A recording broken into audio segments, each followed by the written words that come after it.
are watching Breakthrough News, and this is the Freedom Side. I am one of your hosts, Eugene Puryear, here as always, alongside my intrepid co-host, Rania Khalek. Rania, as always, great to be back alongside you. Always great to be back alongside you, Eugene. Excellent. That's good to hear. Big shout out, of course, to everyone who is joining us already out there in viewerland. Very happy to have you with us. Great show as always. If you are watching on YouTube, I will remind you, as I always do, now would be a great time to subscribe to the channel. So go ahead in that YouTube area below the screen. If you're not in full screen, go ahead and hit subscribe. And when you hit subscribe, there's a little down arrow, and you want to make sure you got your notifications on so that you can get the alerts for the things that you have subscribed to, so you don't have to look very far for all the excellent content we have coming out here on a regular basis from Breakthrough News, including Dispatches with Rania Khalek. Just dropped an episode with Abby Martin, by the way. I think that was yesterday, very recently. A lot of good stuff. You get Nobel Prize winners, or Pulitzer Prize winners rather, on with you. So a lot of luminaries on Dispatches with Rania Khalek recently. So you want to make sure you have the alerts on, the notifications on, so you can find that when it happens, which is regularly.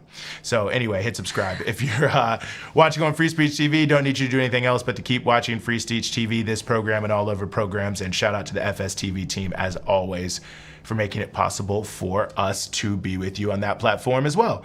Rania, are there other things you would like for our audience to know before we get started? There are, Eugene. Here's my spiel. Are you ready for it? I give it every week. Yep.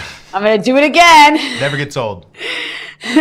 Make sure that you smash that like button, you guys. It helps boost us in the algorithm. Make sure you subscribe.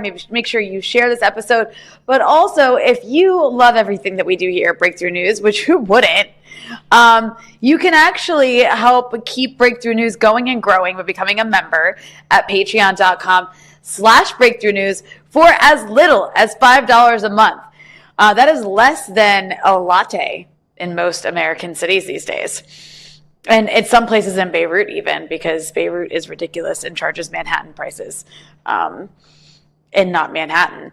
But that's a story for another day. But yes, as little as $5 a month, though there's no cap. You can give more than that. And it will help us sustain all of the journalism that we're doing at Breakthrough News. We're always starting new projects. Like now we've got written work that we are publishing on our website at breakthroughnews.org, which you can go check out. So the more that you help us with actual material resources, the more we can keep bringing you the stuff that you love here at Breakthrough News, which is independent, unlike the tsunami of corporate warmongering hackery that we're force-fed whenever we turn on our TVs, or in many ways, a lot of these social media platforms that have algorithms built to boost CNN and suppress us. So patreon.com/Breakthrough News. Oh, yeah, and sorry, I forgot this part of my spiel. Wow. This is one of the many cool pieces of merch that you can get as a reward for becoming a member of Breakthrough News, as well as access to exclusive content, including parts of my show, Dispatches. We make most of it available for free, but we always put just a bit behind a paywall for those who help give us financial support, so that you can get a little reward there. And you can get access to part of my episode with Abby Martin that just went up if you become a member. So patreon.com/Breakthrough News. Absolutely. Well, of course, shout out to all of our patrons as well for everything you've done so far. Very, very important, and we really, really appreciate it. So we are going to get this show on the road, as it were, and we are going to start in the nation of Brazil. A lot happening there, Lula v. Trump, and many different implications from that. And so to get into all of that and perhaps a little bit more, we are very, very happy to be joined once again here on the show by Zoe Alexandra, who is the editor of People's Dispatch and an excellent journalist who's done quite a bit of reporting from Brazil over the years. Zoe, thanks so much for being with us. Glad to be back. Well, great to have you. Here we have the sort of two titans of the Western Hemisphere facing off. President Donald Trump has announced 50% tariffs on Brazil in addition to other tariffs, mainly, it seems, because of the legal proceedings against former President Jair Bolsonaro around a coup. So maybe just to start here with what Trump is saying, because I've heard a lot of different things. I mean, he's raised these 50% tariffs, but it's not on all products or different things like that. So, I mean, what is Trump actually doing, and what is at least the potential impact that could have on Brazil and Brazilian people? Yeah, well, it's definitely an interesting development to say it like that. Essentially, a couple of weeks back, Trump published this letter saying that the Brazilian government, led by Workers' Party President Luiz Inácio Lula da Silva, was unfairly persecuting Jair Bolsonaro, and because of that, the U.S. was going to impose 50% tariffs and demand that Jair Bolsonaro be kind of given immunity, and people who had been tried in the January 8th, 2023 attempted coup be let go. This has been a long-standing demand of the far right in Brazil, and I think it's important to point out that there's actually personal connections between the family of Donald Trump and the family of Jair Bolsonaro, in addition to a lot of parallels in terms of their politics, in terms of them both having some sort of involvement in an attempted coup. So it's quite interesting. And then also, at the same time, in addition to the 50% tariff, there were sanctions imposed on the Supreme Court Justice Alexandre de Moraes, who has been kind of the main figure that the right wing has consistently attacked because of his efforts to uphold democracy in a lot of ways, his efforts to defend the electoral system, his role in prosecuting Jair Bolsonaro and other things. I remember being on the streets in Brazil covering a Bolsonaro march ahead of the elections, and they would have kind of effigies of Alexandre de Moraes all over the street. So he's like a main target of the far right in Brazil. And so, this slew of measures, of course, has the political motivation of, trying to alleviate pressure on Bolsonaro, who's currently in house arrest. But also, I think I'd be remiss to say that it doesn't have this, this larger attempt to kind of undermine Brazil as a major player on the world stage in terms of the creation of multilateral institutions, and Lula's commitment to actually building different structures that don't favor the United States. So, Zoe, I'm curious, just to kind of like zoom into domestically in Brazil, how is Bolsonaro responding, and does he still have like a significant base that he's able to mobilize in his defense, particularly in the street? Yeah, well, his response has been unsurprising. He does, as I said, in 2022 during the elections, he does have a capacity to mobilize, and he's had this like section of the population that's extremely far right, ideologues of Bolsonaro, and people who, for example, support the military dictatorship, think that everything that happened in Brazil to undermine democracy, to torture left-wing activists, that was okay. These are people who, had gone to the parliament floor and said that, torture, Bolsonaro himself saying that torturing Dilma Rousseff was fine. And so this kind of hard right ideologues are definitely still supporting Bolsonaro, because, as part of his whole attempt to undermine the 2022 elections, he created this narrative for over a year saying that, and even before that, saying that the electronic voting system was fraudulent, and that, there needed to be military intervention to save Brazilian institutions. And so this is a long time coming. That base, the people that invaded like Brasilia and attempted to overthrow the government on January 8th, those people are still supporting him. We also saw on the floor of the parliament, pretty intense protests of parliamentarians putting bandages on their face, saying that we're being silenced, that this is persecution. They also attempted to interrupt the proceedings of parliament and to not allow session to take place, and to really like disturb the procedures of the parliament of democracy. So there is that base, but at the same time, Lula is actually at a record high level of approval. People are seeing the attacks not only from Donald Trump in the form of tariffs and saying that we want your judiciary to change its decisions and prosecute the way that we want you to prosecute, but also understanding that Bolsonaro's role in Brazil was extremely destructive. Not only was it the January 8th attempted coup in 2023, but Bolsonaro was also responsible for how Brazil managed COVID, responsible for blocking the arrival of vaccines in the country, and so many other things that he's been under a lot of scrutiny for. And now they're seeing, okay, and even now we're trying to improve the country, trying to, grow the economy, develop relationships with other countries, and Bolsonaro is still trying to disrupt things. So I think there is this base of support that he has, but the population is actually really not supporting his actions to kind of disrupt democracy and disrupt the justice system. I think sort of the backdrop of this, of course, is, Brazil, the first B of the BRICS, and Lula, of course, many, many years ago as one of the key factors in bringing the BRICS alliance together. And this year is the BRICS presidency, the past meeting. Obviously, there was already, even prior to this, sort of a big, push around making BRICS more of a forum for the global South. I think it was the very first time the BRICS declaration even mentioned the global South. But Lula's also been in Moscow this year.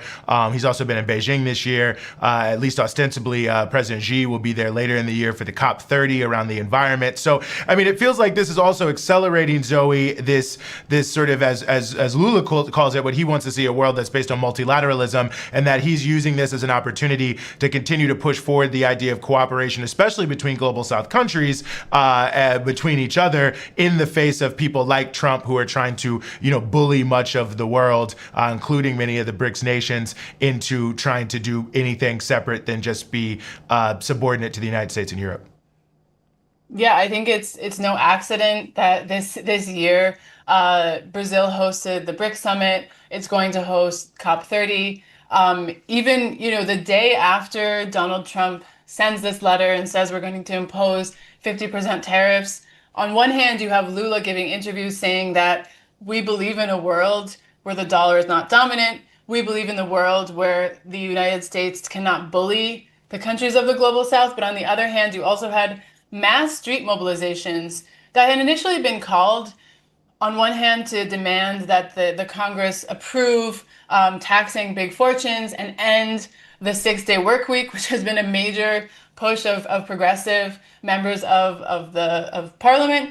But also added to this was this kind of massive rejection of the U.S. meddling in the country, and kind of this rebuilding of an anti-imperialist sentiment, seeing directly that, Brazil is not the only country that is facing threats of tariffs, that's facing, statements from Donald Trump saying that they should change the way that they run their country, that their justice system works. And I think it's really waking up, not only kind of within Lula, who has been quite firm in response to Donald Trump, but also amongst the population.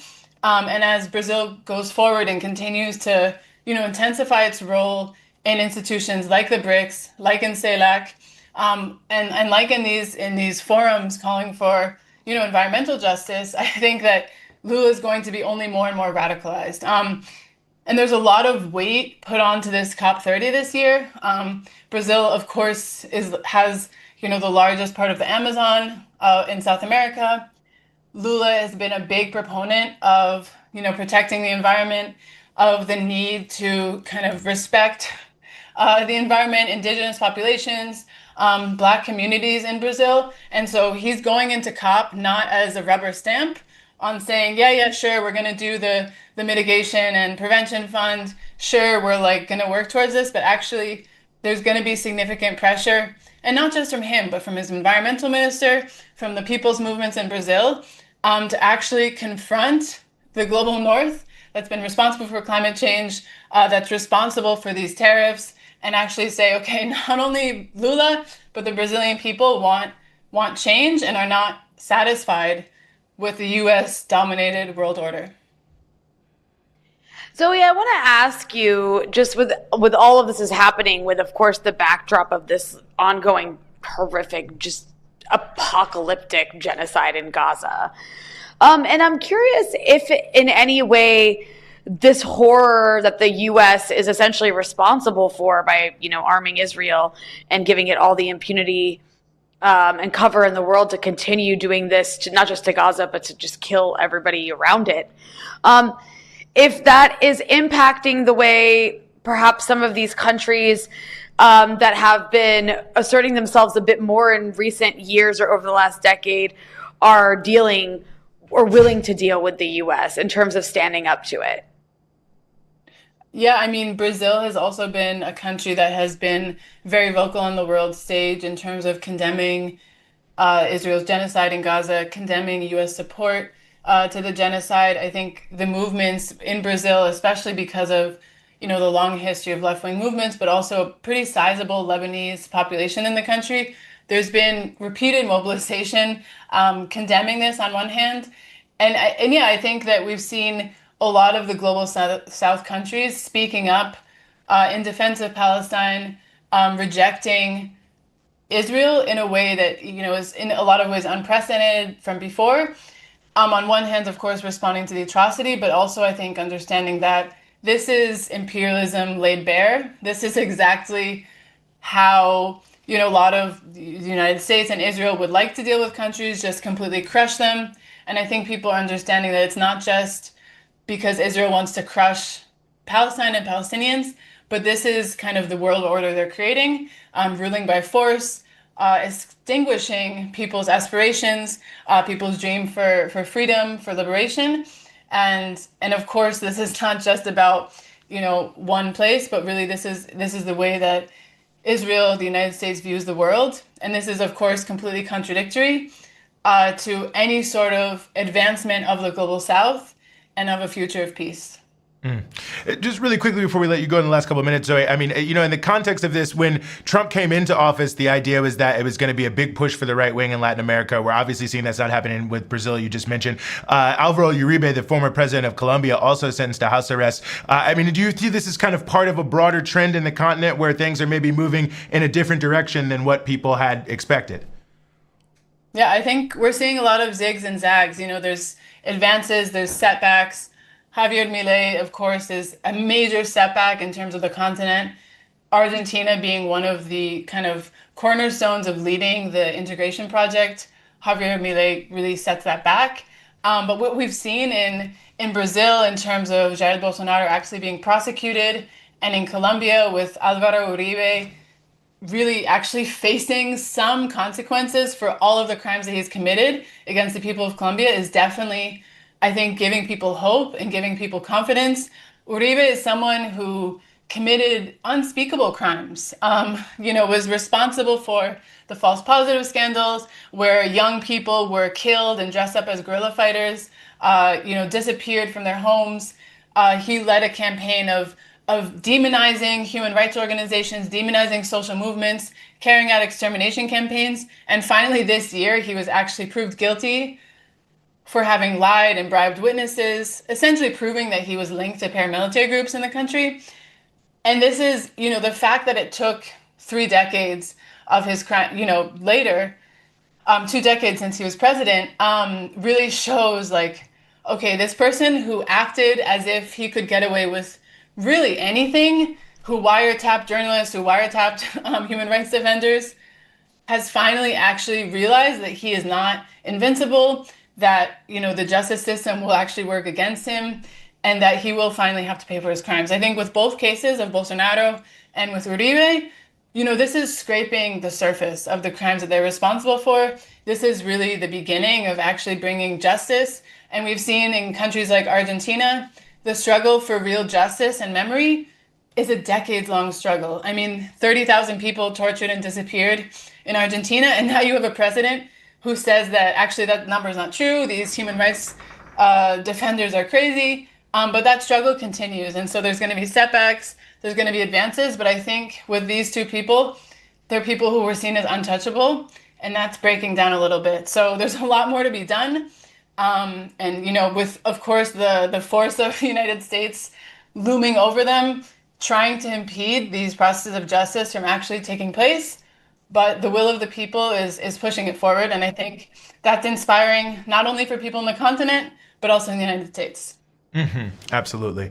Well, we really appreciate you, as always, breaking all this down. Zoe Alexandra, editor of People's Dispatch. You can check it all out at peoplesdispatch.org. They go in depth on all of these different questions. As always, thanks so much for joining us. Thanks for having me. Rania? Well, Eugene, I think it's just completely insane that all this time later, Bolsonaro's still around despite how many times he got COVID. Yeah. Sort of amazing, you know. Do you remember, like, every time he'd be in the hospital and he'd be in, like, in the hospital bed, because it's like, you know, some people just got COVID and then other people got COVID. You know what I mean? And so he kept being in the hospital and he was fine. It's just like, wow. Well, he's facing up to 40 years in prison now for an attempted coup. So, you know, it's going to be interesting to see what happens and take place there. Well, we want to move to some of the issues around the media and around some of the politics here in the United States side of what has been going on with the ongoing genocide in Gaza. And to continue our conversation, we are very, very honored to be joined by Danaka Katovich, who is the National Co-Director at CODEPINK Women for Peace. Danaka, thank you so much for being with us. Thanks so much for having me. It's good to see you both. Well, it's great to have you here with us. And, you know, I want to start here with what seems like, you know, it's not a full turn, but obviously you can see in the U.S. media, most notably the New York Times, I think, with people talking about it, putting more of a focus on the horrible crimes being committed by the Israelis in Gaza. Of course, the sort of now infamous picture of the emaciated child there in the New York Times that I think caught the eye of so many of us. And I guess, you know, you see that, you can see certain Republican politicians, Marjorie Taylor Greene, you know, saying it's a genocide and different things like that. I wonder, Danaka, in your mind, I mean, why do you think it's not as if the horrors of Gaza are new? Why now that we seem to see many people trying to maybe change their image on how they were covering or talking about this? Yeah, I think it got to a point where they are probably trying to cover for themselves later on down the line when they have to answer for essentially greenlighting what's happening, because this wouldn't be possible without the help of the US. So manufacturing consent amongst people and residents in the United States for what Israel is doing has been very, very critical to sustaining the ongoing genocide and sustaining their campaign of starvation. And you mentioned the New York Times, which is notoriously pro-war, notoriously trying to manufacture consent constantly for wars, no matter which ones they are. You know, they helped promote the lies about weapons of mass destruction in Iraq in the early 2000s. And they released that one article saying, yes, what's happening in Gaza is a genocide. And then I would think 2 weeks later, maybe less than 2 weeks later, their own opinion column released an article saying, no, actually, it's not, because it's actually not that bad. If this was a genocide, it would actually be worse. And they're the ones also who put out that correction, quote unquote, that the starving child they posted a picture of was actually not starving. It actually had a pre-existing condition of some sort. So I think they were trying to cover for their promotion of this genocide for the last almost 2 years now. But I quite frankly don't think it's enough. You know, I think we're all asking this question of like, okay, like yes, people are outraged about starvation and emaciated bodies, as they should be. But why is that so much more outrageous than the last almost 2 years of this endless stream of just horrific injuries on our social media feeds, from bashed in faces to, in some cases, decapitated bodies, amputated limbs? I mean, just like bodies of injured and maimed and dead people stacked on top of each other. I'll never forget the image of those babies, those premature babies who were like left to rot in a preemie ward, and on and on and on, right? And so, you know, I'm curious your thoughts on like why this is the sort of threshold for some people. I have some thoughts on why, but I'd like to hear, like, why is it the starvation? And they should be outraged, but why hasn't the last 2 years outraged them? Yeah, I mean, it's a really good question. And I think an element of it could be the Gaza Humanitarian Foundation and that being very centered around the Trump administration in the US. It's not Biden doing it anymore. It's the Trump administration. So some liberals are finally, I don't know, brave enough. They got a spine in the last few months to say something. And also there's this element of, quote, innocent women and children that, does better, I guess, PR than, the innocent fathers and brothers who have been killed since the war started. So I think there's an element of that too. It's, starving children. I think more celebrities have been speaking out recently, which I think impacts things. But I think largely, and this was something I saw when Code Pink was working on Yemen specifically, it was easier to get people against starvation in Yemen under the Trump administration than it was under the Obama and Biden administrations. Yeah, I mean, I just really quickly wanted to add, like, just a bit of my own thoughts on that, because I think you're absolutely right. And I also think another element of this is that it's harder to defend because with all the bombings, it's like, oh, they could just go with the human shields argument. That's what you heard constantly is, well, just, Hamas is hiding behind like every baby in Gaza. So that's why these babies are getting bombed. But you really can't make the same argument about starvation. Like, you can't say, you can try to, but it doesn't really work to say that this emaciated child is collateral damage. Like, that doesn't really sit well. But anyways, go ahead, Eugene. No, I think it's a good point. I think it's a very good point. And I think obviously, the entire sort of world humanitarian aid complex speaking out against it probably also impacts a lot of liberals too, because of the sort of history of how those organizations are used and what they talk about. Well, one of the other aspects of this, Danica, that I think is relevant and important here in terms of how we're discussing this is also what's been happening in Congress vis-a-vis the issue of weapons going to Israel. And there's been several different pieces that have failed, of course, but more people have voted for the Bernie Sanders resolution in the Senate. But one of the things I want to ask specifically about this is the discussion between the difference between offensive and defensive weapons. And this one, of course, came up vis-a-vis especially Representative Alexandria Ocasio-Cortez voting essentially in favor of something and saying, well, I'm voting for the Iron Dome, and that's defensive, and I'm against offensive weapons. And I was hoping you could talk about this. I know Code Pink, you all are doing a lot in terms of trying to push Congress people to vote to end all U.S. aid to Israel, including weapons, and how you feel about those who are trying to kind of use these weasel words about, well, I'm not for weapons to Israel, but I am for the Iron Dome. Yeah, and actually we also had to make this argument when we were working on Yemen a few years ago, was any weapon, any penny, any dime, any dollar that goes to Israel is an endorsement of what they're doing. It doesn't matter if it's defensive. And it is quite frankly embarrassing for AOC that she's getting outflanked on this issue by Marjorie Taylor Greene of all people. But when Marjorie Taylor Greene introduced that amendment to the defense budget, which is what it was to cut a part of the funding for the Iron Dome, Marjorie Taylor Greene said, Israel is nuclear armed. They can defend themselves. They have enough money, which is, all true.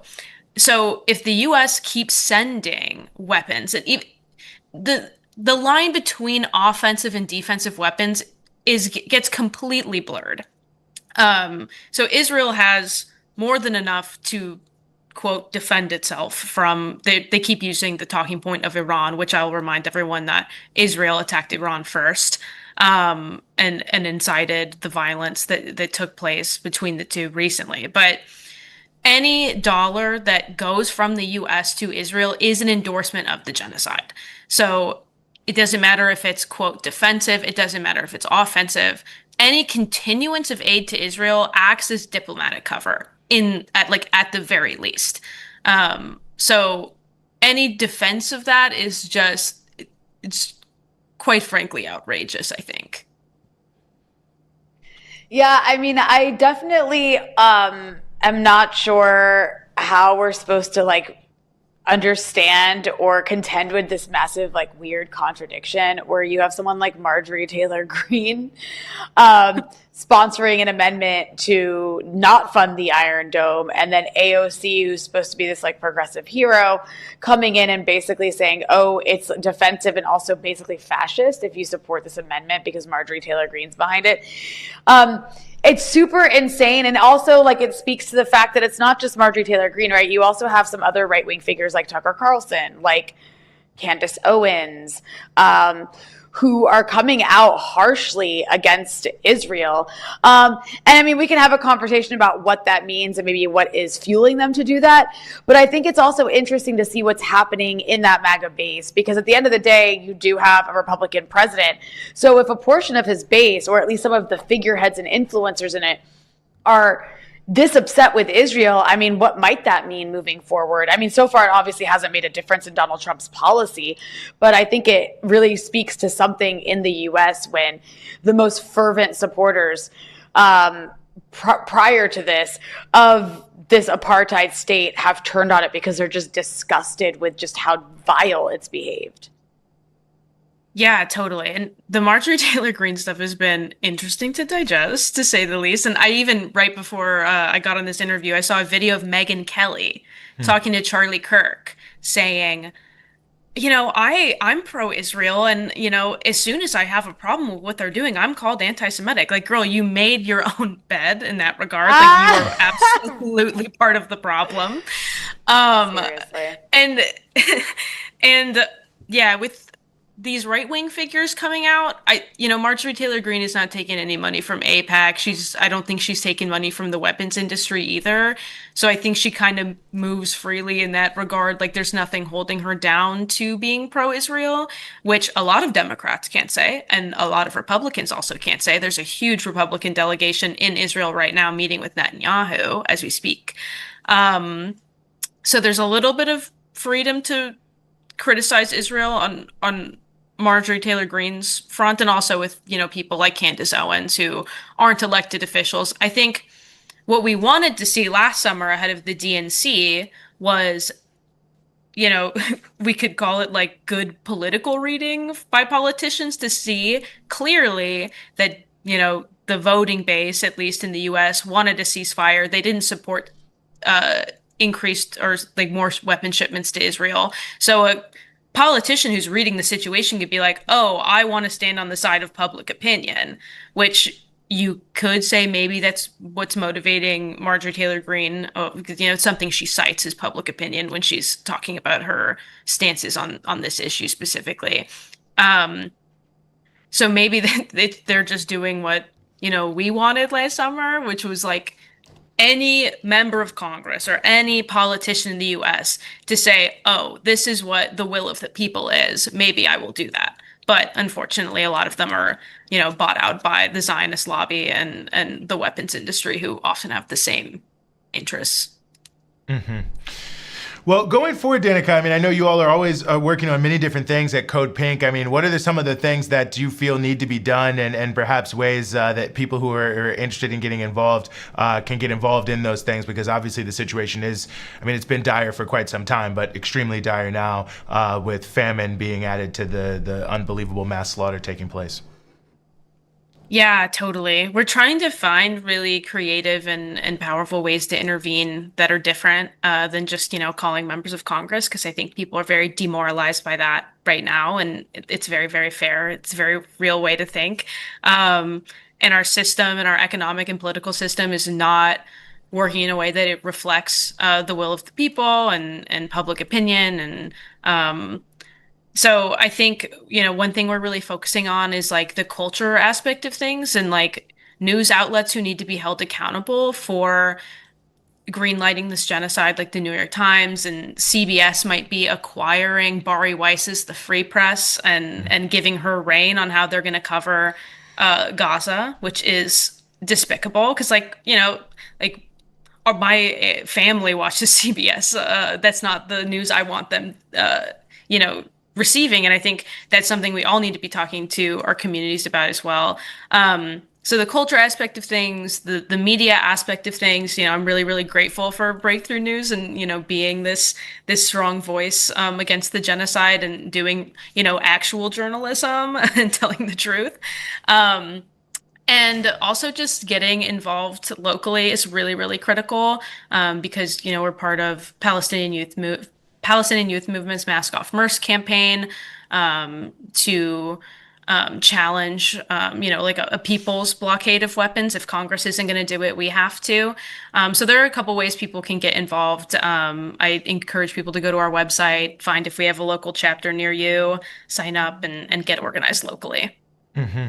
Danaka Katovich, National Co-Director of CODEPINK Women for Peace, thank you so much for joining us here on the Freedom Side. Thank you so much for having me. Mm-hmm. Rania? Well, that was some good energy. I appreciate that and everything that our friends at CODEPINK are doing and at PYM are doing. It can start to feel like, especially as this continues with no seeming end in sight and Netanyahu talking about expanding the war. It's like, what? Expanding how? But it's more important than ever as they're expanding, those who are protesting need to continue and protest even harder, actually. Mm-hmm. No, great point. Now we want to move to Haiti. There's a lot happening in Haiti, and certainly the ongoing neo-colonial occupation continuing to just stalk the people of Haiti in the worst possible way. And to get into all of what's happening and more, we are very, very honored to be joined here on the show once again by Dr. Jemima Pierre, who is a professor of global race at the University of British Columbia and a member of Black Alliance for Peace. Jemima, thanks so much for being with us. Thanks so much for having me. Happy to be here. Well, we're really happy to have you and break down a lot of what's happening. And people may or may not have seen in this, so-called transitional government, a new president has assumed the rotating presidency. And the U.S. was actually tweeting recently that anyone who tries to do anything to disrupt this presidency will be held accountable in some sort of, ominous way by the United States. So just another direct intervention in the affairs of Haiti. I mean, give us a sense of what's happening here, because there's so many players and so many different sort of moving pieces here, but it does seem like in general, this is just another example that the government in Haiti is to some degree an extension of the U.S. and other regional powers. Right. Thank you so much for talking about Haiti, because people have seem to have forgotten what's going on, except for every once in a while when the New York Times throws in a story without any context, as if what's happening in Haiti is always violence and violence is endemic to these Haitians, and as if the imperialists don't have anything to do with it. What's going on in Haiti is actually just another saga in ongoing occupation. And this occupation, of course, as I always say, began in 2004 with the U.S., France, Canada led coup d'etat against Haiti's democratically elected government.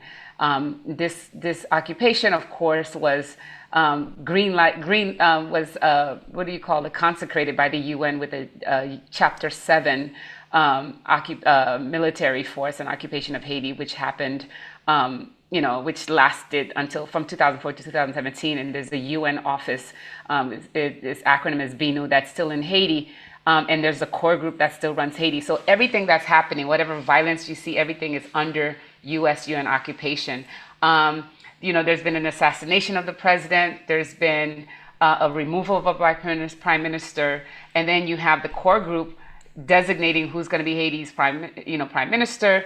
When he was removed after a lot of protests and so on, the U.S. with its proxies in the Caribbean, the CARICOM community, especially Mia Mottley and Irfan Ali, which is the prime minister of Barbados and Guyana. Prime ministers of Barbados and Guyana, respectively, worked together with Anthony Blinken in a room, in a hotel room in Jamaica, and basically created the Haitian government, which is a 9-person presidential council with a rotating presidency. And I think every few months you get a new president. And so what we have is a complete colonial control of Haiti, which has been under occupation. So whatever happens is under the auspices of the U.S., the UN. And also, during this time, 2 years ago, you had the multi-security, the MSS, the security mission, where the U.S. brought in Kenyan mercenaries who are still in Haiti at this point. under a contract paid for primarily by the U.S. Even though people say it's a UN mission, it's not a UN mission. It's not it's not under UN purview. And so these people can write. They're writing around Haiti. There's no accountability for whatever actions that they do in Haiti. So we're in a situation we're in a colonial occupation, a colonial situation, and so that's what's happening right now. So this new presidency is part of this 9-person council, but then you also have the rise in violence, and then of course I'm sure everyone's talking about, the New York Crimes article on Wesley Clark's mercenary group. And the missing mercenaries that were sent to Haiti in the fall, and then of course there's Erik Prince, the OG of mercenaries, especially with his work with Blackwater, and then later on, and all the trauma he caused in Iraq and West Asia, and so that's what's happening in Haiti. Haiti is really undergoing really terrible trauma, but all stems from the original moment of this coup d'etat, and then the complete control and the complete destruction of the Haitian state, the legislature, the courts, the government, the police, and then, so this was by design so that you can come back, and now when there's violence, because there's I forgot what's the word, there's no state, and so then when there's violence, there's no real state to control what's going on. There's a vacuum, a power vacuum. You can come in, as the New York Crimes does, and say, well, this violence has been going on for a long time, and we don't know what's going on with Haiti, and what do we need to do about Haiti. So I want to, I want to ask you just to lay out, and I know I always ask you this when we have you on to talk about Haiti, but I think it's important to routinely establish this because Haiti isn't discussed enough. What is it that the U.S. wants out of Haiti? Why so many coups and the intentional collapsing of the state and its institutions and legislature, and the constant interventions under the cover of peacekeeping and humanitarianism? What is it that that U.S. imperialism gets out of Haiti? That's a very good question. The U.S. has been. First of all, there's the Haitian Revolution. So let's, and I think it's important to talk about this. Since 1804, where these enslaved Africans basically defeated France and the Western world and became independent. Haiti's the second independent country, but the first free country in the Western Hemisphere.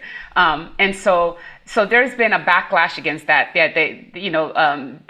The white Western world never forgets, and they don't forgive. Their loss of power, and they'll do whatever. So you have that, and so you have all the media representations of Haiti. All of that comes from that revolution. But the other thing is, Haiti has also fought back. Just in terms of not allowing complete capture. I think this is the most successful the U.S. has come to completely capturing the Haitian state. We're surrounded by neo-colonial countries. Except for Cuba, Nicaragua, and Venezuela. All of these other states in the region are I'm talking about the Caribbean in particular, not necessarily places like Colombia fully and so on, but I'm thinking about like Jamaica, Barbados, and all these places. They are neo-colonial spaces, and Haiti has never been able. They've never been able to completely capture the country in the way that they have, where you have a pliant state, and which is why they went about completely dismantling our state and removing our democratically elected government. The other part also is Haiti is in the Windward Passage, and so it's really well located. The U.S. has always wanted this area in northwest part of Haiti called Mole Saint Nicolas, which is like a peninsula part, and if you look at the map in between Haiti and Cuba, you have this route that takes you straight to the Panama Canal, because the U.S. really wants to control that area as it prepares to go to war with China, and so it needs that area geopolitically. Haiti is a country of 12 to 13 million people. You need the cheap labor. You want to remove people from their land, which is why, despite everything that's going on, this puppet government is pushing through a referendum to change the Haitian constitution. and that's being pushed by the U.S. government and these neocons in power. And so geopolitically, Haiti's important for the U.S. because of its location. Economically, they need the cheap labor as they lose labor from Asia and so on. But also historically, Haiti has always been a thorn on the side of the white West. Mm-hmm. Well, and I'm glad you mentioned this issue of a vacuum for power, because I feel like, yeah, as you said, like people always are sort of presenting this in the U.S. media like, oh, these Haitians are just so violent and they're just killing each other. But it seems to me we have sort of like a multi-sided issue when you look at both what seems to me, and correct me if I'm wrong, kind of an intra-elite struggle. But then you also, of course, have people trying to defend their own communities against violence that's happening. And then you have this imposed violence of the drone war from these mercenaries as part of the neo-colonial government, and other mercenaries being brought in and other things like that. So, I mean, it doesn't seem like senseless violence to me. I mean, it seems like an extension of this power struggle over whether Haiti's going to be sovereign or not. Oh, absolutely. And I have to say, despite whatever's happening in Haiti, the first and only solution that the West always has for Haiti is violence. Right? It's always, let's send a military force. Let's send Kenyan mercenaries. Let's send, Wesley Clark and his Studebaker group. And, signing contracts, Erik Prince in particular, signing contracts with an illegitimate state, an illegitimate government. This goes completely against international law. It goes against Haitian law, the Haitian Constitution. And so you're absolutely right. There's this vacuum that's open, but that's by design. And let's also talk about the arms that are coming in. With Erik Prince, the mercenary, whose sister was Trump's education secretary. People remember Betsy DeVos or something. Mm-hmm. And the only reason he can get this contract is because he's tied to the Trump government. These contracts don't just happen like that. But he's basically, he was saying all we need is 2,000 people to come into Haiti and take care of this issue. And he wants to basically take control. Remember, it was the same Erik Prince last year that said that U.S. imperialism needs to be more bold, and Africa needs to be occupied, the Latin America needs to be occupied, and so on and so forth. And and Erik Prince is basically shipping tons of, high-grade military weapons to Haiti. There's this major drone warfare. And so every time the UN, for example, which is responsible for Haiti's predicament, they'll say, well, in the past 3 months, 3,000 people have been killed. But what they don't tell you is that, 60 to 70% of these killings come from these drone attacks that, impact civilians, from the police who don't care, and anyone gets in, they're considered collateral damage. And so, yes. And so what's happening is like this nonstop violence response to a problem that actually is a problem of politics and economics and colonialism. And I think it's important to always point that out, because these stories make, they'll say Haiti has been in a spiral of violence since the assassination of the Haitian president in 2021. But before 2021, the U.S. was supporting this president in removing fuel subsidies for the people. His election is illegitimate because the Organization of American States was involved in faking his election and changing the numbers and so on and so forth. The person before him, the election results were changed by Hillary Clinton. So let's really be clear that this is a violent response to what's been happening. That's a continuation of the violence response to Haiti. And we have to actually always remember that, because what they're going to do, they're going to keep, what we see what's happening in Gaza, what's being allowed to happen in Gaza, that's going to be what's going to be allowed to happen in other places. Mm-hmm. And we have to be very clear about that, because we're just collateral damage. You can just send some mercenary into Haiti with some drones and he'll just kill a bunch of kids and nobody cares. And nobody's held accountable. And that's the problem we have. And we need to actually call the U.S. and the United Nations in particular into account for the problems that they've caused for Haiti. Mm-hmm. Mm-hmm. I wanna ask you, what about people in Haiti? They're never really mentioned as, except in the context of we have to go save them, and that's why Erik Prince is sending drones. But I imagine, people in Haiti have opinions on this. I imagine there's some sort of movements in Haiti that are pushing against U.S. imperial aggression. And of course, what can people in the U.S. do when it comes to U.S. intervention in Haiti? Well, what people need to do is to tell their government to really stop this, and this nonstop intervention. They're the ones selling. They're the ones. The equipment, the military equipment that's coming to Haiti is coming primarily from the U.S. Right, and it's not equipment to help, for example, the Haitian police. It's equipment, that gets taken at the ports and so on. And so we really need people to deal with that. What's happening in Haiti is you do have a lot of people who think, who like. People are so desperate because the armed groups have wreaked so much havoc in the popular neighborhoods, have pushed the displacement of so many people to the countryside, because a vast majority of the capital city, Port-au-Prince, has been overrun by armed groups, which keep getting stronger because they're recruiting young people. There are no jobs, there are hardly any jobs. There's no security. And so people are afraid, and some people are saying, well, we'll take anything. But I do think that's purposeful, right? You create the conditions for people to actually beg for oppressors to come and save them. But local groups are against this. They know that the imperialists are behind this. There are a lot of local groups around, but they're also being marginalized. These same local groups are against the armed groups. Remember, these armed groups were armed originally by the elite in the country, to go take care of like their enemies, or to go by the elite and by the former presidents, right? To squash dissent and so on. And so now these armed groups have gotten out of control.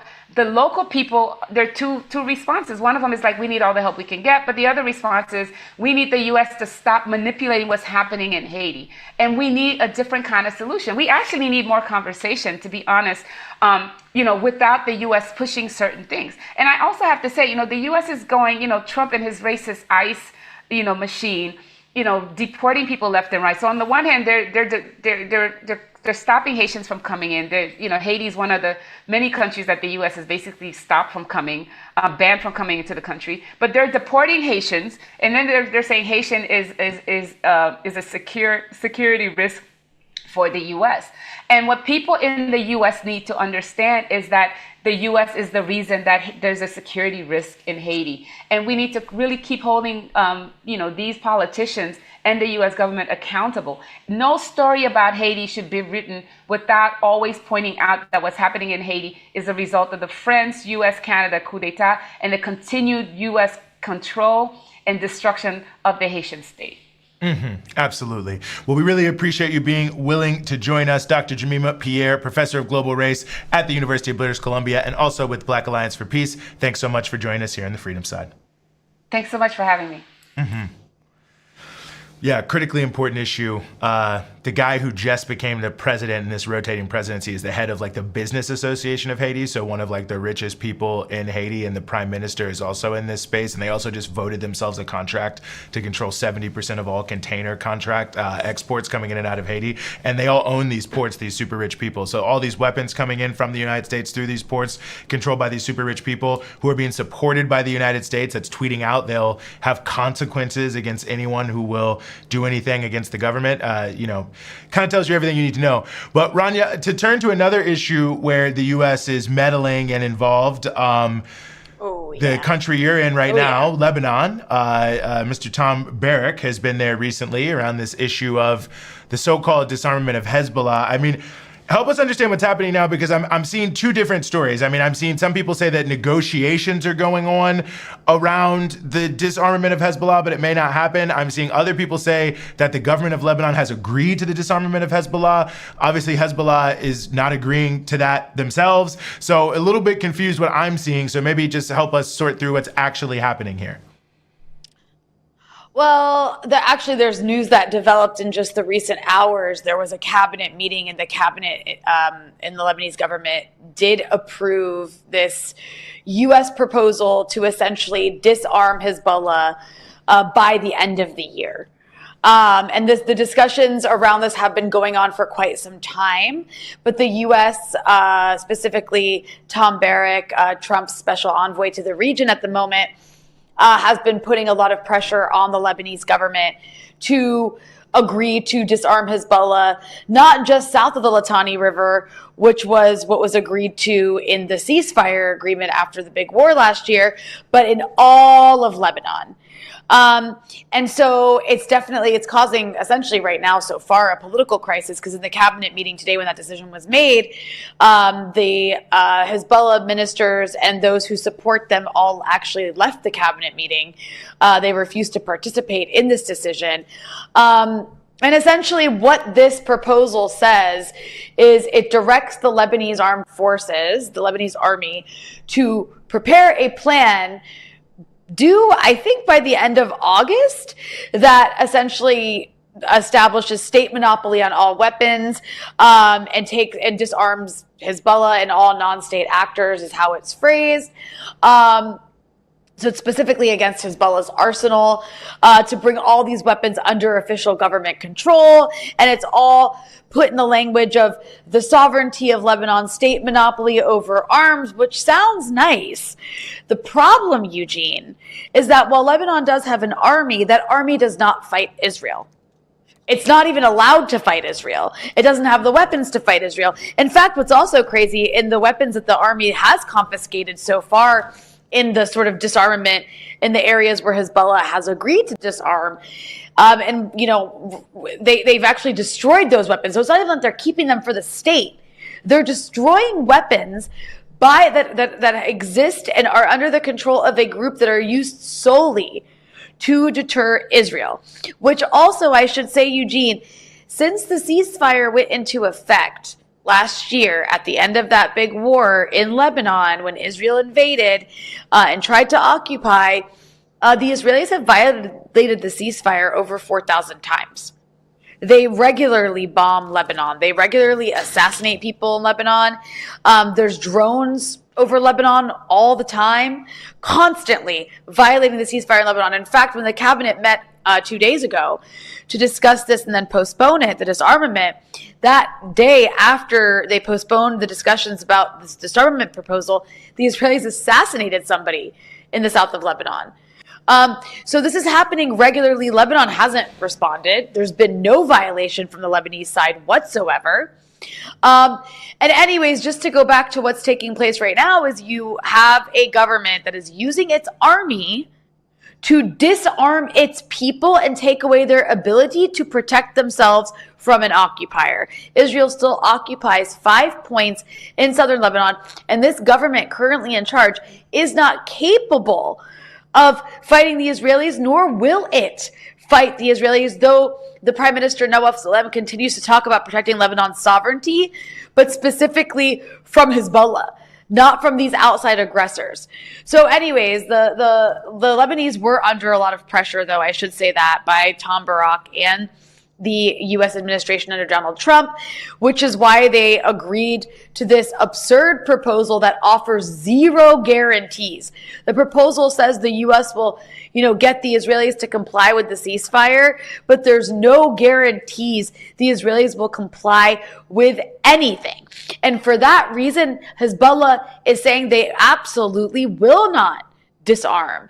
Because why would you disarm if you don't have a guarantee from your enemy that they will comply and withdraw their forces from where they are occupying your land? And Hezbollah exists for a reason in Lebanon. It exists because Israel occupied southern Lebanon, and it was a brutal occupation. We've talked about it on this show before. And so Hezbollah emerged under that occupation to fight an occupier, and eventually they liberated their land in the south. And the people of the south of Lebanon refused to go back to that occupation. This Israeli aggressor still exists. And the thing is also, Eugene, we see how this plays out. You see what happens when you disarm. It doesn't stop the Israelis. It emboldens them. In fact, you could make the argument the only thing standing in the way of Israel occupying southern Lebanon is the existence of Hezbollah and their weapons and their willingness to fight. And they are the people of the land in the south. Well, can I ask you another question on that front? That's where they live, yeah. Yeah. Because I think that's a great point, and the point you made about Hezbollah saying they will not disarm. Is it possible, and maybe I'm just being tinfoil hat here, that this is part of a U.S.-Israeli plot to try to get the army and Hezbollah to clash, to weaken Lebanon, to facilitate Israel further invading the country? Yeah, so let's talk about how like this could escalate, because you're absolutely right. And that is the plan. The plan is to stoke, if possible, instability, civil war. Ideally, they would love Hezbollah to be disarmed, because then Lebanon would be a playground to do whatever they want, more than they already do. But if they can't have that, the next best thing is to have an unstable Lebanon where people are fighting each other. And that's one of the ways this could play out, right? Like, Israel's going to continue to strike Lebanon. The less weapons Hezbollah has, the more they'll strike, in fact. And we know that because look at Syria.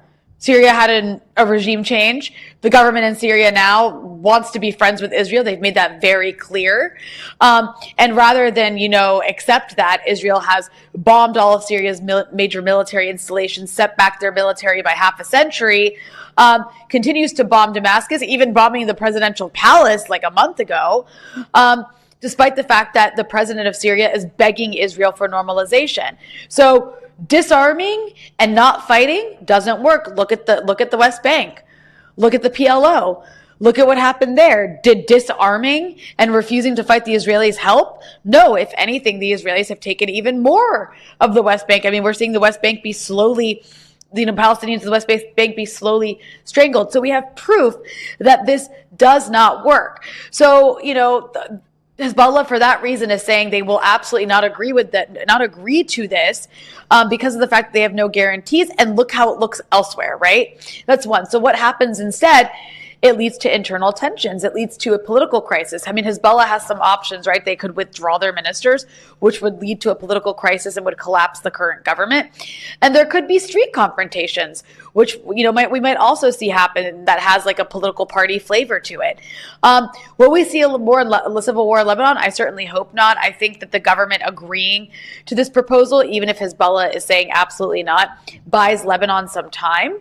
But eventually, the Americans are going to come back and say, what do you have to show for it? Because this is basically demanding a confrontation between the Lebanese army, which, a lot of the Lebanese army won't agree to have like a civil war type situation in the country. But who knows? Some of them might. And then you could have political parties and their people on the ground with guns confronting each other. So it's not a good situation for Lebanon. And the other thing I'll add, Eugene, is the situation with Syria. You also have a really concerning crisis constantly taking place in Syria, especially against minorities, against the Alawites in the coast, against the Druze in the south, where you have forces that have ties to the government who've been, in some cases, the actual government forces themselves, massacring people because of their sect. And so people in Lebanon are very concerned about that. And, one of the major players that stood in the way of the forces now in control of Syria, committing more and more atrocities in Lebanon not too many years ago, wasn't just the Lebanese army, it was also significantly Hezbollah protecting Lebanon's border from these al-Qaeda extremists who are now a part of the Syrian government.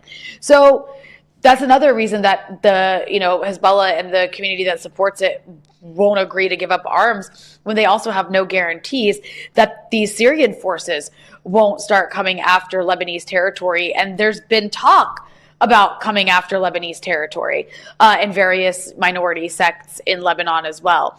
So it's a really bad situation in Lebanon that is completely the fault of the United States. But also it's really sad because here you have another country where the government is charged, rather than using its forces and its power to protect its people, because the people who live in the south of Lebanon are Lebanese. Those people should technically be represented by this government, by this cabinet.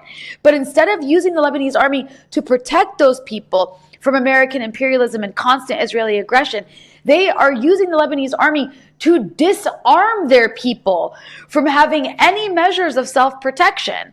And it's a really, really sad state of affairs, because you see this paradigm replicated across the region in one country after another, where you have these puppet governments put in place or elevated and empowered by the United States to serve American imperialism and Israeli hegemony across the region. And you have it now happening in Lebanon. Absolutely. Well, really critically important piece here, and a lot that we need to continue following. And of course, we will continue to follow it. And of course, we have our correspondent in Beirut, Rania, Khalek, who's there to see it all on the ground. We want to turn to another critically important story in relationship to the ongoing genocide and famine in Gaza. That is the brutal seizure, of course, of multiple aid ships coming from the Gaza Freedom Flotilla. And we are very honored to have with us one of the participants who was recently brutally seized by the Israeli forces on the most recent Gaza Freedom Flotilla, Chris Smalls, who is also the founder of the Amazon Labor Union. Chris, thank you so much for being with us here on the show. Thank you for having me. I appreciate it. Thank you so much. No, please. The honor is all ours. And let me just ask you this to start. You were here on the Gaza Freedom Flotilla. You're a trade unionist in the United States. You speak out on all sorts of issues. But what motivated you to go on this Freedom Flotilla despite all the risks? Well, you named it. I definitely wanted to connect all the dots. Amazon is definitely absolutely a participant in this genocide. They invested $7.2 billion with the Project Nimbus. And as a trade unionist that took them on, they're part of the working class struggle when it comes to Palestinian liberation. Trade unions have been a part of the resistance movement since the first Nakba. And from my journeys around the world, international solidarity is how we're going to defeat these type of entities, these powerful entities. When the military-industrial complex, we're talking about AWS, Amazon Web Services. Essentially, that is the Iron Dome. They are the intelligence that is used to surveil and target and kill innocent Palestinians. So for me, being a trade unionist, me being an American taxpaying citizen, I want to spread awareness. Just like many people were inspired by the Mad Lean with Greta Thunberg, this was mission number 37. They've been doing this initiative since 2008. And this illegal siege that Israel has imposed has been going on way before October 7th for over decades, 2 decades now. And Chris, you were obviously detained by the Israelis. And you were subjected to some really horrible treatment. Can you tell us a bit about that? I've seen you in other interviews discussing how it was brutal and quite racialized. Yeah, absolutely. Out of the 21 volunteers, this was a racially motivated attack for sure. There's no way around it. Nobody can tell me different. I was single-handedly targeted because of not only the color of my skin, but just the fact that they felt that I don't see how, from my experience, how any person of color or Palestinians can live peacefully among Israeli regime like that. The amount of hatred and evilness that I felt from these people, I've never felt in my 37 years in America. I was thrown to the ground. They put their knee in my back. They twisted my arms behind my back. 3 authorities on each side levitated me while one was pulling my hair back and using my chains as a noose to choke me to the point where I couldn't breathe. They threw me on the ground a few times, and then they picked me up and they brought me into a separate room. They isolated me from the rest of the crew the entire time throughout the port process. They threw me against the wall face first, and they said some racially derogatory things in Hebrew, but they also said in English that they are the furthest thing from my brother, not even close. That was their words. And the entire time they had 5 guards guarding me the entire time. I wasn't allowed to speak. I wasn't allowed to interact with anybody else. And during the prison captivity, same thing. It was more psychological. They lied to me every day. They told me I was going home when I wasn't. They made me get dressed thinking I was going home. They weaponized the food against us because we were on a hunger strike. They kept us on 24-hour lockdown. They didn't allow us to see the outside world unless we spoke with our lawyers. And I wasn't even allowed to see my lawyer. My lawyer was never even allowed onto the prison site. And lastly, it wasn't no coincidence that I was one of the last to leave. Everybody else left in the first 24 hours to 36 hours. But with me and my brother Haxam, who was Arab, who's a person of color as well, They made sure they left us for last. And they didn't even give us water on the last day. 24 hours with no water, no food. Didn't even count us. That's how much they disregarded us. And they sent the raid squad on us twice to strip us naked and then try to humiliate us. And you think about all the brutality that you all were subject to, and I think it's important to sort of highlight here that this was an aid mission. It's not like you guys were smuggling AK-47s. I mean, talk about what you were bringing with you on the ship, because I think it's critically important, that they subject people to this kind of brutality for what you all were doing. Yeah, exactly. The IOF stopped a boat full of baby formula, baby diapers, women care products, of course, food and water, and a bunch of stuffed animals. No threat at all. This was in our legal right to do as a part of the ICJ ruling that ruled over a year ago in the case against Israel and South Africa, that humanitarian aid is allowed to be delivered by land to sea. So they have no jurisdiction, they have no legal grounds to illegally kidnap us and take us to Israel against our will. I'm curious, Chris. I mean, what you did was quite brave, right? I'm sure you're aware of the history of the Israelis actually even killing people on these flotillas before. So you are taking a huge risk by doing this.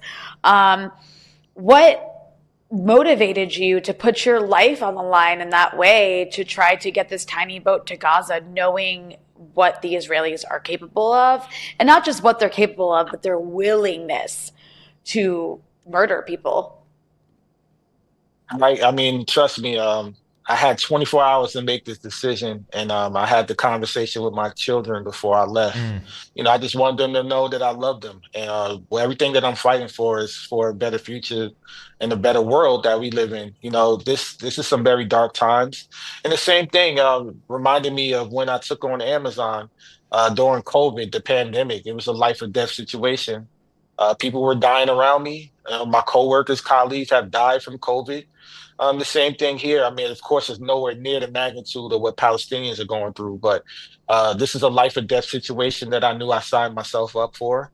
And I once again, I took on that task because I want to shed awareness and shed light on the situation and hold these unions accountable, and especially in America, the labor unions who are shipping arms every 15 hours for the last 21 months. And these politicians, all the progressives that were silent, even after been released, I've seen the messages online. I've seen who's been complicit. I've seen who's actually spoken up.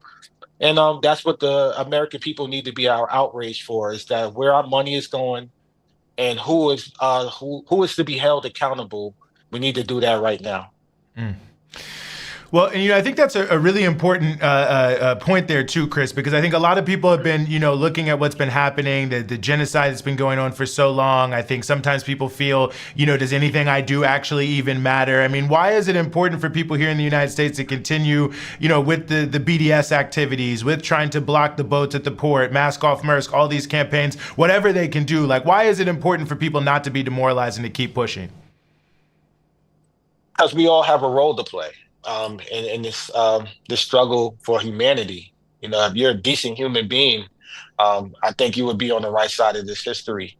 And you may not want to be on the flotilla. I don't encourage my comrades who are reaching out to me saying, I want to go on the next one. Because I can tell you right now, from my own experience, more than half of y'all wouldn't make it. This is not a joyride. You're putting your life on the line. As you said, Israel is not accountable to anybody, especially not the U.S. The U.S. embassy didn't show up for any of us. We were 7 Americans on this boat. We were 1/3 of the crew. It didn't matter.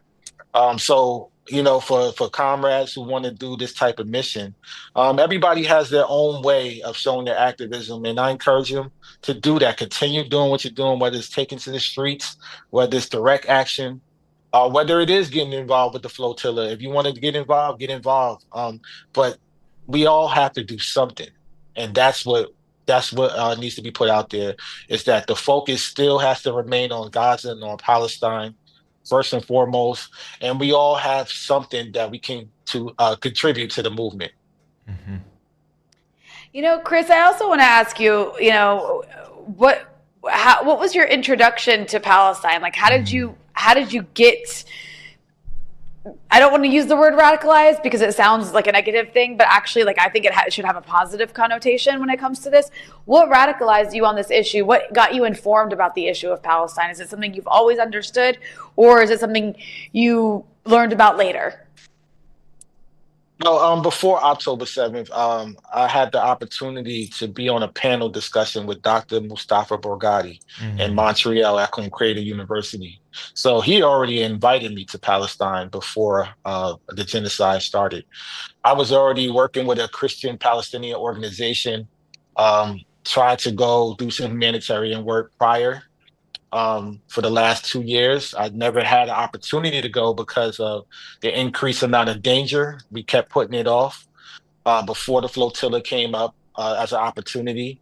And actually, on the week of October 7th, I was in Berlin, Germany, one of the largest Palestinian communities outside of Palestine, with 30 to 40,000 of them that live there.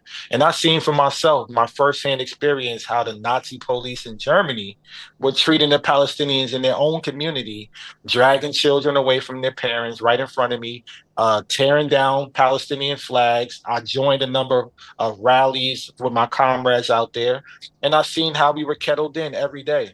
So when I came back to the States, I was one of the first labor leaders to speak up about it, and I lost tens of thousands of followers overnight. I lost so much opportunities financially. I wasn't booked by anybody for an entire year. And that's when I knew that I needed to go even harder, because when you usually speak truth to power like I did with Amazon, that's when they try to come after you the most. Wow. Well, amazing level of sacrifice, and we really appreciate you, and we've appreciated you since y'all first walked out of that Amazon facility there in Staten Island. Chris Smalls, thank you so much for joining us here on the Freedom Side. Absolutely. Thank you for your work too. Appreciate it. Rania? I mean, I think anybody who goes on a Gaza Freedom Flotilla is a brave person. Yes. Who I'm in awe of. Like, really, you're putting your life on the line when you do something like that, because the Israelis have literally killed people. Yes. On these flotillas, like, and with absolute impunity. They got away with it. Nobody ever paid for it, so they know they can do it again with absolute impunity. So more power to Chris. He's amazing, and so is everybody else who was on that flotilla. And what he endured, while of course doesn't, necessarily compare to what's happening in Gaza, like, the Israelis are vicious. Yes, absolutely vicious. Totally. Singling him out like that, beating him like that, attacking like that. I agree. Totally on purpose, and done for, very clear reasons that he laid out there. And I appreciate him giving his platform, which is very large around the world, to try to get people to stay focused on Gaza, and bringing the voice of the trade unionists here in the United States, the rank and file trade unionists who are very much against what's going on with this genocide, but often are not as, don't have that voice sometimes from their leadership. So very important. Well, Rania, before we close the show, I just wanted to do a little promotion of my own, not really of myself, but I guess it partially is of myself. I recently had the opportunity to go on the podcast of Amanda Seales, Small Doses. People know the comedian and actress Amanda Seales. I had a great time. I was on there. The episode just dropped. I don't know exactly what clip was picked here, but I know that the team has a clip picked out of it. So I wanted to just show a little bit of it here for people so they can go check it out. The way slavery was ended politically in this country was third parties. That's why I brought up Frederick Douglass. Like, I think most Black people feel happy that we don't have formal slavery and think that was a step forward, whatever other problems that there are here. Well, none of that happened through the two major parties. It actually happened because Black people and the abolitionist allies broke up the two major parties and formed their own institutions and entities and took power at the center with the Republican Party, which was the third party at the time. People don't talk about it like that. Wait. You're saying, whoa, stop. I don't know anything about this. Yeah. So take a sip of your drink. Yes, because now you got to run it back. Now this is not a podcast. This is a class. Okay. Yes. What? Yes. The Republican Party. When my master's proves pointless. That's is fabulous. Yes. We had a great discussion. It was like an hour long.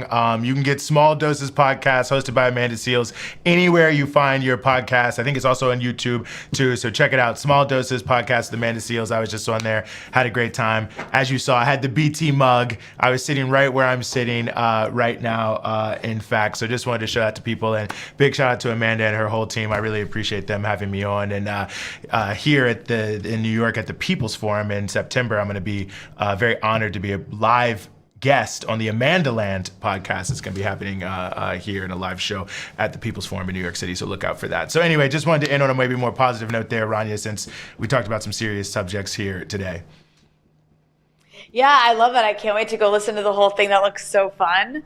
And also always love a class by you, Eugene. And I also want to remind our audience, if they want more classes by Eugene, you got to become a member. We got to do something soon, Eugene, where we come up with like a new goal. Okay. Excuse me. And then promise people something. Yes. I mean, I think at one point we had said if we got a certain number of members, you would start an Instagram account. Yeah, and we didn't but make it. You know what I recently noticed? What's that? You actually have an active Instagram account from when you were running for like DC City Council or something. Someone should shut that down. Or mayor. That was I DC followed Council it recently. 2014, but that I don't have access I followed to that. So. Damn. So I seriously actually have no idea what the it. password is. Someone actually needs to look into The that reason so we I know can get is that taken down. Report it. People somebody report that. tagged you. Someone should report that. Somebody tagged it's you. Impersonating me. Sorry. Come on, man. I don't think we should normalize or glorify Joe Biden. I mean, I agree. That was his voice. Come on, man. We did it, Joe. Anyway, please. Sorry, if you want better jokes, patreon.com/breakthrough-news. Indeed. And I promise my jokes will be better. Or maybe not. Maybe you like these bad jokes. I don't know. Yeah. Rania Let us know Khalek, Queen of the Dad at joke. patreon.com/breakthrough-news. On that note, before people start dropping off precipitously here, we are going to go ahead and end the show. For myself, for Rania Khalek, for our whole Breakthrough News team, we will see you next time.